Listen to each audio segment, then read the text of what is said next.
Hello everyone! Welcome to Yolanda Kitchenamics. Napakasarap na recipe today ang ating ginawang kakanin. Alam nyo ba, napakasarap pala ang combination ng biko with munggo. Yan, tingnan naman kung gaano kasarap ang ating niluto today. Yan, napakasarap na combination ang munggo at ang biko. So ito po ang ating recipe with toppings. Yan, kung gusto niyo pong malaman ang ating recipe today, samahan niyo pa ako sa paggawa nito. So dito kailangan nating hugasan ng 1 kilo of malagkit rice. Yan, twice po nating hinugasan ito para totally malinis at yan, mawala po yung starch ng ating malagkit rice. Yan, hugasan natin. Then, lagyan ng tamang tubig na sukat at isaing po natin dito sa ating kalan. Ganyan. Then, hintayin po natin hanggang ito ay maluto. Yan. Balikan po natin mamaya. So, while naman tayo ay, yan, tingnan natin, okay na. So, liitin natin ang apoy. Then, dito naman, habang niluluto natin yung ating malagkit. Ito naman ating munggo, 1/4 kilo. Papalambutin po natin. Yan, palambutin natin ang ating 1/4 kilo of green munggo. Then, meron tayong 3 cups of coconut milk. Yan. Then, naglagay pa ako ito ng sinakop or yung sugarcane molasses. Yan, yung ating ginamit para pangpatamis para sa ating biko munggo. Yan hanggang sa maging latik. Yan, di ba? Madali lang po ang paggawa ng biko munggo para ka na rin gumagawa ng biko, pero this time meron tayong combination ng munggo. Yan, ihalo natin ang ating rice na malagkit. Then, yan. Ihalo natin dito sa ating ginagawa na kalamay, latik. Yan, haluin natin. At sa mahinang apoy lamang at dapat continuous ang inyong paghalo at ilagay natin ang munggo beans na ating niluto na pinalambot natin. Yan, simple lang po ang pagluto nito pero napakasarap talaga. Alam nyo ba, napakasarap pala ang combination ng munggo sa biko malagkit. At ang ganamit mo nating pangpatamis dito ay ang sinakop or yung tagapulot ang tawag sa amin sa Ilocano, at ito ay isang sugarcane molasses. Yan, di ba? Ang sarap ng ating biko. Then hanggang sa maging makunat. Ganyan. So sa ilang minuto lamang makakagawa tayo ng ating masarap na biko munggo.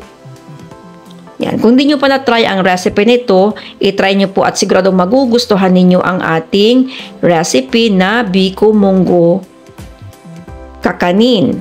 Yan, di ba? Then, of course, mas masarap pa rin yung mailagay natin yung ating biko munggo sa dahon ng saging. Yan, i-flat natin dito habang ito ay mainit pa para madali ang pag-flatten. Yan, i-flatten natin mabuti itong ating biko munggo. Yan.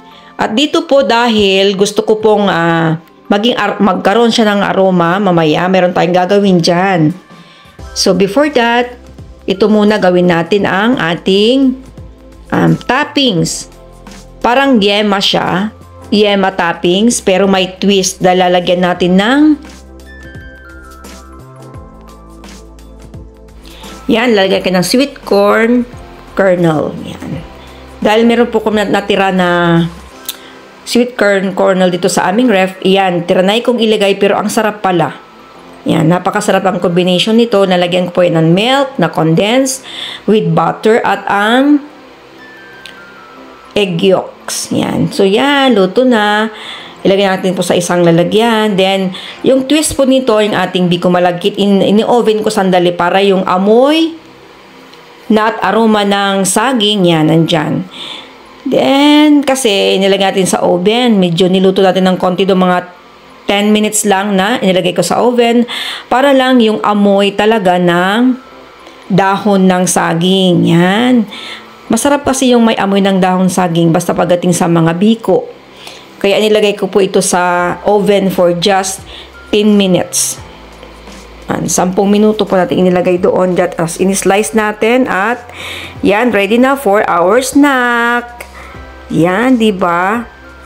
Ang lagkit at ang sarap ng amoy ng munggo at ang biko.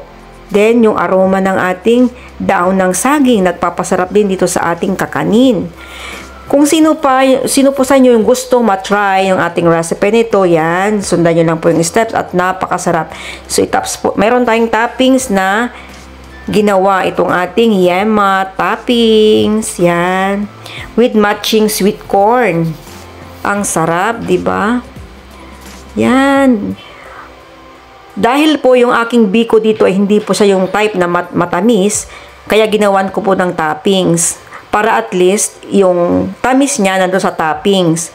Kasi sa bahay, iba-iba po kami. Merong makitamis, mayroong hindi makitamis. Kaya kung gusto magkaroon ng kunting tamis, pinapalagyan ko siya ng itong ating toppings na condensed milk. Ginawa kong yema.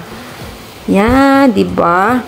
Ang sarap-sarap ng ating snack today. Yan, sana po nagustuhan ninyong ating recipe at para paiba naman yung inyong biko, try nyo po ang recipe nito at siguradong magugustuhan ninyo, as in. Ang sarap-sarap talaga ng combination ng biko, munggo, with matching yema toppings and with sweet corn. Yan, di ba? Paiba naman ang ating biko paminsan-minsan. Try nyo po. Thank you so much. Until next time. Bye-bye!